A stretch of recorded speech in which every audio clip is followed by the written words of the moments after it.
Hello everyone, my name is Saumya and welcome back to my YouTube channel. बच्चों, आज का होने वाला है रोटेशनल डायनामिक्स का लेक्चर नंबर 15 और उसके अंदर हम पढ़ने वाला है परपेंडिकुलर एक्सिस थ्योरम को। बच्चों, ये जो परपेंडिकुलर एक्सिस थ्योरम है उसको और एक नाम है, और वो क्या नाम है? वो है 2D और लैमिनर ऑब्जेक्ट थ्योरम। क्या नाम है? Laminar object theorem. और एक खास बात है, इससे पहले हमने जो थ्योरम देखे थे वो कौन सी थी? वो थी parallel axis theorem.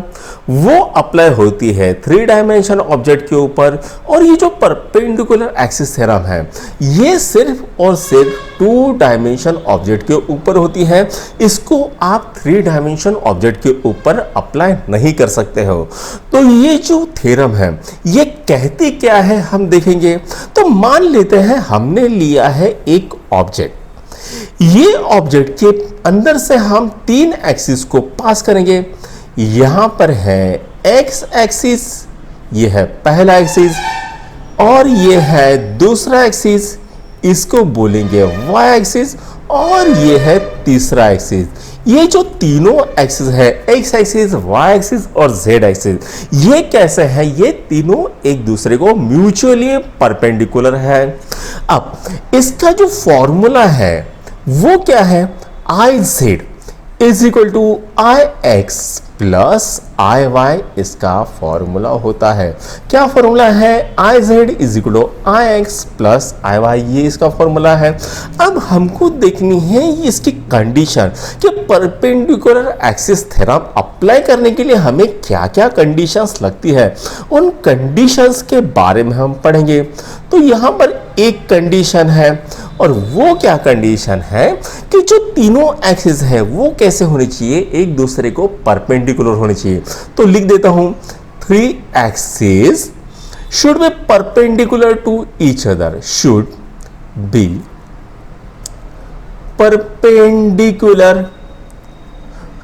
to each other।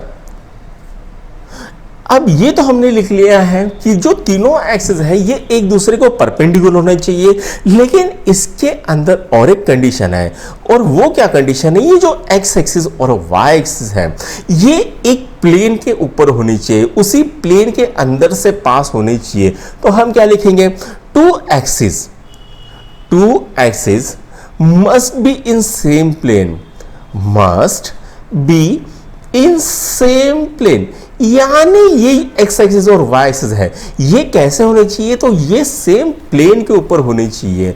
और जो तीसरा एक्सिस है ये इस प्लेन को परपेंडिकुलर होना चाहिए।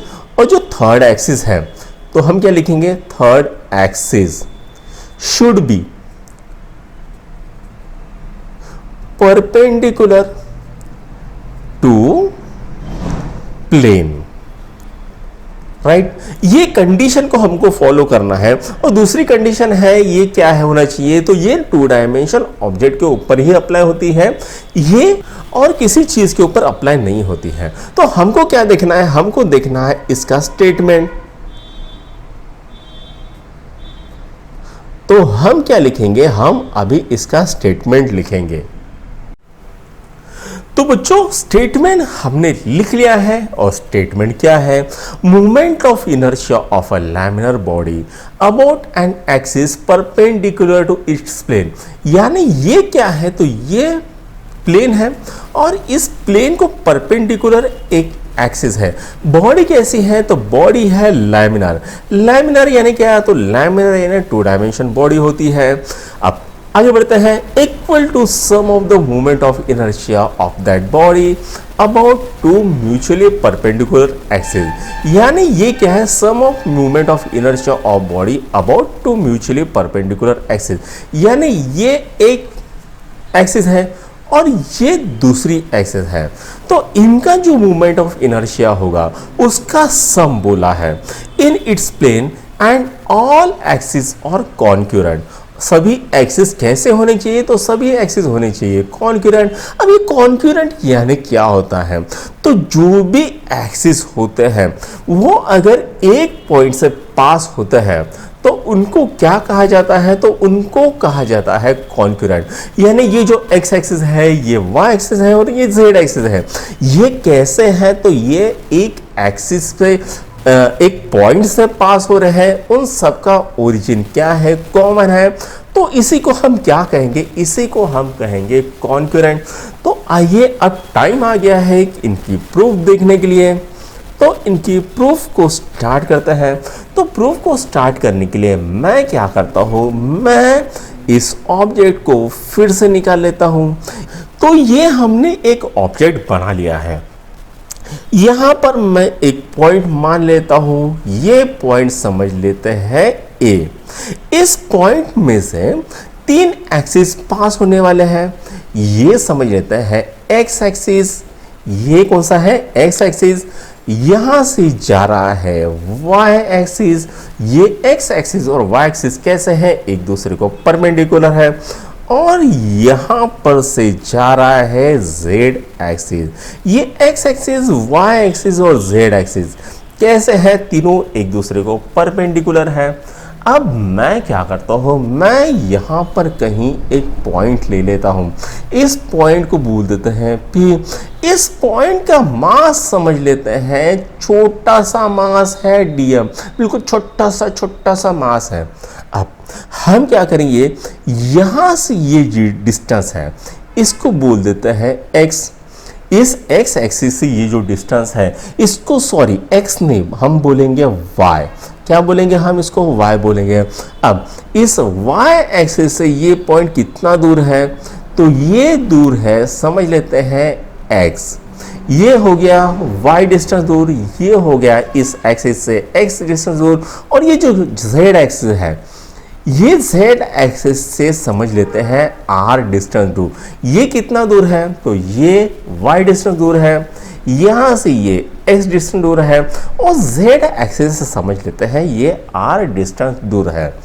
तो अब movement of inertia from x axis क्या आएगा, तो वो आएगा integration of dm into Y square.